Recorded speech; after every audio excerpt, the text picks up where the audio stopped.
नमस्कार मु चिन्मय आपण देखुचंती गरीब स्वर।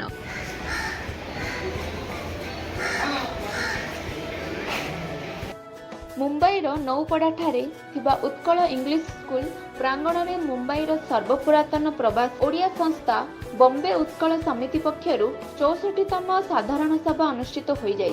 सभा को बॉम्बे उत्कल समितिर उपसभापति सूर्य नारायण गौड़ अध्यक्षता करी वार्षिक आयु व्ययर हिसाब उत्कल इंग्लिश स्कूल रो विभिन्न उन्नयनमूलक कार्य एवं आसंता गणेश पूजा किपरि धूमधाम रे पालन करा जिवो से विषय आलोचना करा जायथिला। समस्त सदस्य माननकु वार्षिक हिसाब प्रमाण पत्र माध्यम रे प्रदान करा जायथिला।